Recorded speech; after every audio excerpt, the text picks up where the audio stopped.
আসসালামু আলাইকুম। কি অবস্থা সবার? মানব বিজ্ঞানের পক্ষ থেকে সবাইকে স্বাগতম। আমি রাজনীতি বিজ্ঞানের আজকে আরো একটি সলভ ক্লাস নিয়ে চলে এসেছি। আর আজকে আমরা সলভ ক্লাস করব কোন অধ্যায়টা নিয়ে, সেটা হচ্ছে সঞ্চয়, বিনিয়োগ এবং ঋণ নিয়ে। আমরা আসলে কি আমরা যে কোনো জিনিসে আমাদের একটা ভাষা জ্ঞান থাকে, কিন্তু যখন যেমন সঞ্চয়, বিনিয়োগ, ঋণ এগুলো আমাদের কাছে খুবই কমন একটা শব্দ, আমরা সবাই এই সম্পর্কে পরিচিত। কিন্তু অ্যাকচুয়ালি আমরা যখন যে কোনো কিছু নিয়ে বই পড়ি তখন সেটা আমাদের জন্য একটা সুস্পষ্ট ধারণা দেয়, কিংবা সুস্পষ্ট আম ব্যাখ্যা দেয় যে আমরা এই কাজটাকে আমরা আরো কত সুন্দর করে কিংবা আরেকটু গোছায় কিংবা আমরা আরো কতভাবে এই কাজটা করতে পারি। তো চলো আজকের ক্লাসটা শুরু করি। আচ্ছা, প্রথম, সঞ্চয় বলতে কি বুঝো? আচ্ছা, সঞ্চয় বলতে কি বুঝো? হিসাব রাখা, বর্তমান আয় থেকে কিছু তুলে রাখা, টাকা খরচ করা, আয় ব্যয়ের হিসাব রাখা।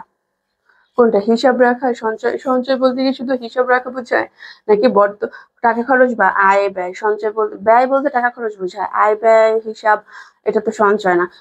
বর্তমান আয় থেকে কিছু, আমরা বর্তমান আয় থেকে যখন কিছুটা সরিয়ে রাখবো, কিছুটা তুলে রাখবো, সেটাই হচ্ছে সঞ্চয়। সঞ্চয়। আচ্ছা, অনিশ্চয়তাকে মোকাবেলা করার জন্য সবচেয়ে সহজ উপায় কোনটি? হ্যাঁ, আমাদের যখন আমাদের জীবনে যদি অর্থনৈতিক অনিশ্চয়তা থাকে, সেটার সবচেয়ে সহজ সমাধান হচ্ছে যদি আমাদের কাছে কিছু সঞ্চয় থাকে। এটা আমাদের সময় এটা আমাদের জীবনে যে কারোর জীবনে যে কোনো সময় আসতে পারে। তো এই জন্য ওই সময়ের জন্য প্রস্তুত থাকতে আমাদের সবাইকেই কিছু না কিছু সঞ্চয় রাখতে হয়। তাহলে অনিশ্চয়তাকে মোকাবেলা করার জন্য সবচেয়ে সহজ উপায় কোনটি? সঞ্চয়।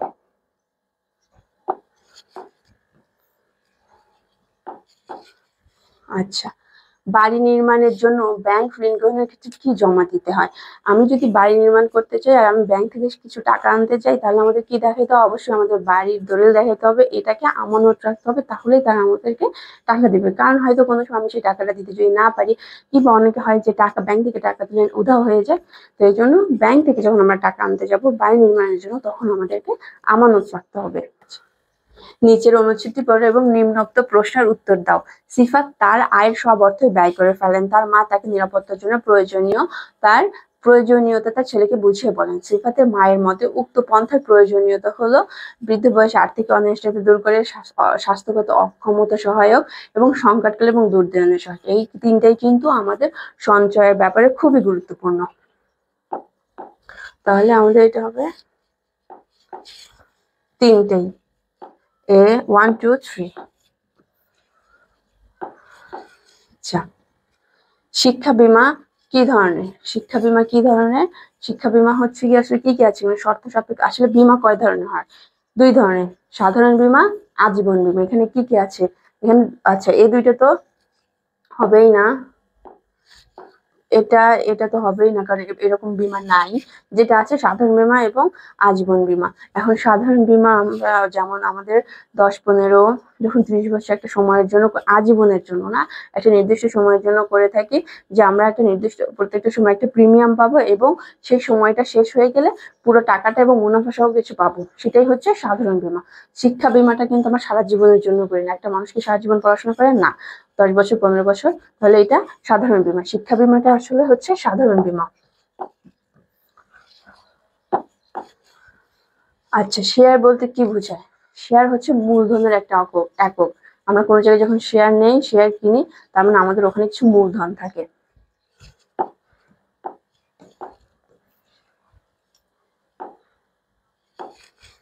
আচ্ছা, কল্যাণ ও যৌথ বীমার সুবিধা ভোগ করে কে? কল্যাণ তহবিলটা আসলে পায় কারা? কল্যাণ তহবিল কিন্তু সবাই পায় না, সব চাকরিজীবী পায় না, সরকারি চাকরিজীবীরাই পায় একমাত্র। যৌথ বীমা তারাই পায়, তারাই গ্রহণ করতে পারে। সরকারি চাকরিজীবীরা এই ফ্যাসিলিটি গুলো বেশি পেয়ে থাকে।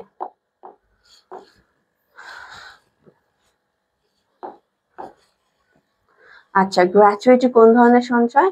এখানে কি স্বেচ্ছামূলক সঞ্চয়, জাতীয় আন্তর্জাতিক? আসলে কি আমরা কি পড়ছি যে সঞ্চয় কিন্তু দুই ধরনের, একটা বাধ্যতামূলক, একটা হচ্ছে স্বেচ্ছামূলক। তো বাধ্যতামূলকের মধ্যে কি কি আসে? বাধ্যতামূলকের মধ্যে আসে ভবিষ্যৎ তহবিল, পেনশন, কল্যাণ তহবিল, আর কি আসে? গ্র্যাচুইটি তহবিল। তাহলে গ্র্যাচুইটি তহবিল বাধ্যতামূলক সঞ্চয়।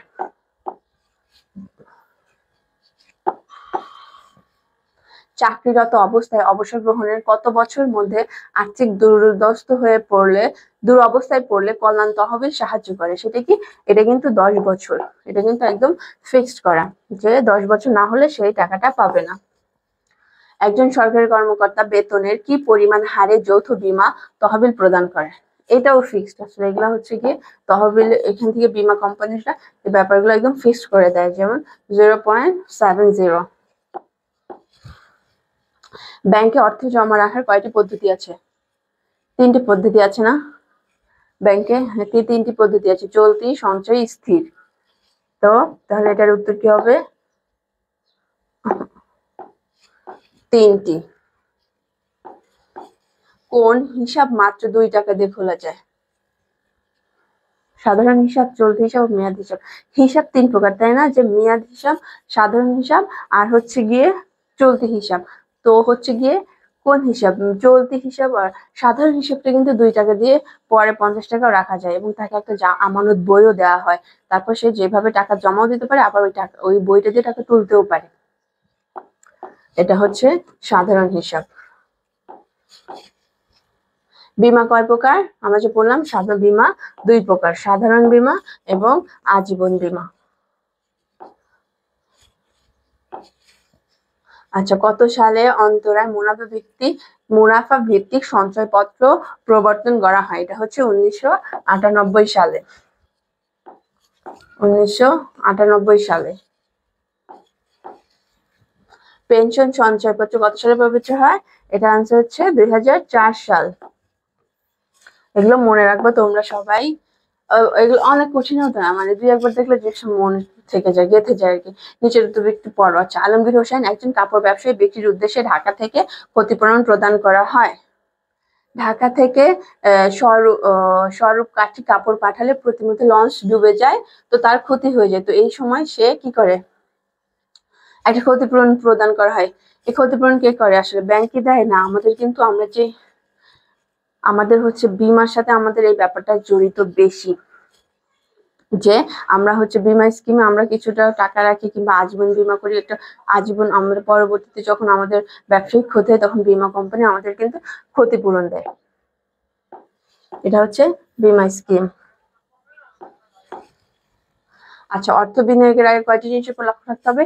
3টি। যে আমি কোথায় অর্থটা দিচ্ছি, অর্থটা আমি ফেরত পাবো কিনা, কিংবা অর্থের হচ্ছে গিয়ে মানে ওই অর্থ বিনিয়োগের যে মানে সেখানে কোনো ক্ষতি হওয়ার সম্ভাবনা আছে কিনা, এবং আমি পরবর্তী ওখানে লাভ পাবো কিনা। 3টি। যা দ্বারা সঞ্চয়কে উৎপাদন কাজে ব্যবহার করা যায়, তাই কি? সঞ্চয়কে আমরা কিভাবে ব্যবহার করতে পারি? শেয়ার, বন্ড, বোনাস না। আমরা যখন সঞ্চয়কে বিনিয়োগ করব তখনই কিন্তু সেটা উৎপাদন কাজে লাগবে। তার মানে সঞ্চয়কে আমরা বিনিয়োগ কাজে ব্যবহার করব।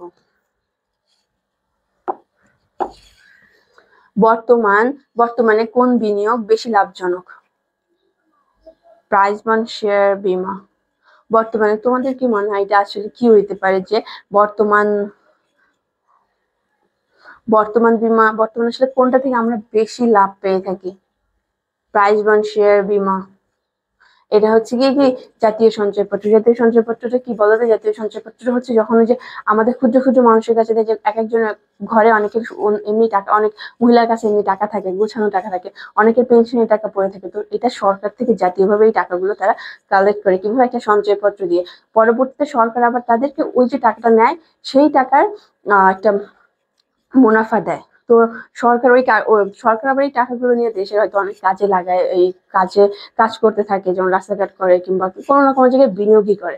তো এই কাজগুলো হোক না হোক, সরকার কিন্তু তাদেরকে ঠিকই একটা মুনাফা দেয়। তো এইটাই বেশি লাভজনক প্রাইজ বন্ড, শেয়ার, বীমার থেকে আর কি, যেটা সে পাবেই।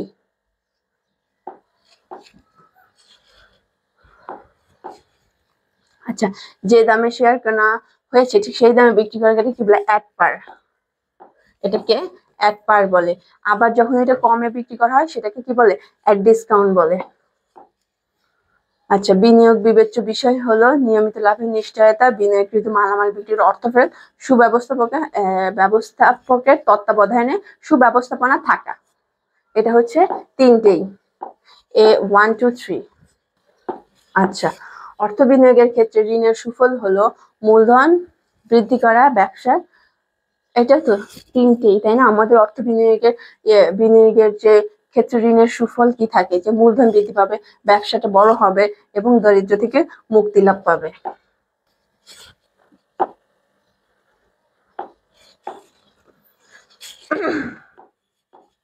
আচ্ছা, ও শারমিন তার টাকা আরো বেশি টাকা পাওয়ার জন্য ব্যবহার করছে, তবে সে বিভিন্ন বিষয় বিবেচনা করে এই কাজটি করে।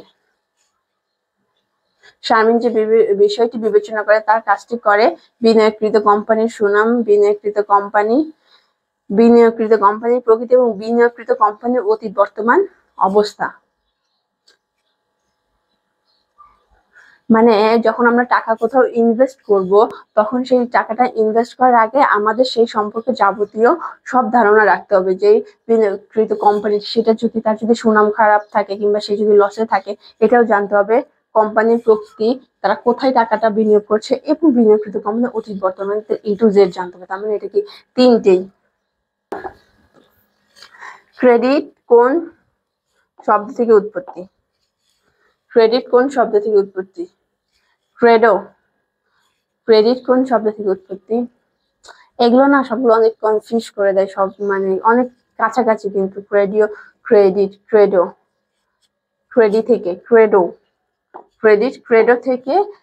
থেকে ওর উৎপত্তি হয়েছে। আচ্ছা, ক্রেডো শব্দের অর্থ হচ্ছে কি আমি বিশ্বাস করি, আমি বিশ্বাস করি। ক্রেডো অর্থ হচ্ছে আমি বিশ্বাস করি। আচ্ছা, ঋণ গ্রহণ করে উৎপাদন বাড়ানো ও ব্যবসার প্রসার ঘটানো যায় সক্ষমতা কাজে লাগিয়ে, জ্ঞানকে সঠিকভাবে কাজে লাগিয়ে এবং সঠিক হিসাব নিকাশ করে। এই তিনটাই কি আমাদের হচ্ছে কাজে লাগে নাকি? ঋণ গ্রহণ করে উৎপাদন বাড়ানো, ব্যবসা, হিসাব নিকাশ তো করে, হিসাব নিকাশ আমার থাকুক আর না থাকুক, আমাদের ঋণ গ্রহণ করে উৎপাদন বাড়ানো, ব্যবসা সম্প্রসারণ, আমাদের সক্ষমতাকে কাজে লাগানো লাগবে। আমরা কতটুকু সামর্থ্যবান, আমাদের পুরো শক্তিটাকে কাজে লাগানো লাগবে এবং আমাদের যে জ্ঞান, সেই জ্ঞানকে অবশ্যই কাজে লাগানো লাগবে। এটা 2 হবে, 3 কিন্তু হবে না। সঠিক হিসাব নিকাশ করে ঋণ গ্রহণ, উৎপাদন বাড়ানো, এটা থেকে আসলে সম্ভব। আচ্ছা, কর্মমূল্য জমা বলা হয় কোনটিকে? পেনশনকে। এটা হচ্ছে বাংলা, যে কর্মমূল্য জমা বলা হয় পেনশনকে। ভবিষ্যৎ তহবিলের টাকা কি হারে বাড়তে থাকে? সাপ্তাহিক না, এটা চক্রবৃদ্ধি আকারে বাড়তে থাকে। মাসে যেই টাকাটা থাকবে, আজকে জমা হচ্ছে 1 টাকা, কালকে 2 টাকা, কালকে 5 টাকা, এই যে টাকাটা এইভাবে চক্রবৃদ্ধি আকারে এটার হিসাব বাড়তে থাকে আর কি। স্বেচ্ছামূলক সঞ্চয়ের মাধ্যম কি? স্বেচ্ছামূলক কোনটা? বীমা। আচ্ছা, বাধ্যতামূলক, ব্যাংক, তিনটেই স্বেচ্ছামূলক না? তিনটেই স্বেচ্ছামূলক। এখানে তো পেনশনও নাই কিংবা তহবিলও নাই, এগুলো তো নাই। জাতীয় সঞ্চয়পত্র, বীমা, ব্যাংক, এগুলো সবগুলো স্বেচ্ছামূলক সঞ্চয়। আচ্ছা, বীমার মাধ্যমে সঞ্চয় করা যায় সাধারণ বীমা, কল্যাণ তহবিল বীমা, জীবন বীমা। না, এটা কি হবে? বীমা তো 2 টাইপের, সাধারণ বীমা এবং জীবন বীমা। তার মানে কল্যাণ তহবিল, এটা তো এর মধ্যে আসবেই না। তো ওইটা যাবে হচ্ছে বাধ্যতামূলক সঞ্চয়ের ওখানে যাবে ওইটা। কি 1 আর 3? আচ্ছা, তো এই ছিল আমাদের সঞ্চয়, ঋণ এবং সঞ্চয়, বিনিয়োগ এবং ঋণের উপর সলভ ক্লাস। তো আশা করি সবার বেসিকটা অ্যাটলিস্ট ক্লিয়ার হয়েছে। আর তাছাড়াও তো আমাদের ক্লাস তো আর আসছেই। তোমরা আমাদের ওয়েবসাইট রেগুলার ভিজিট করবে, আমাদের ক্লাসগুলো নিয়মিত দেখো, ইনশাআল্লাহ তোমাদের উপকার হবে। তো আজকের মতো এখানে শেষ করছি ইনশাআল্লাহ।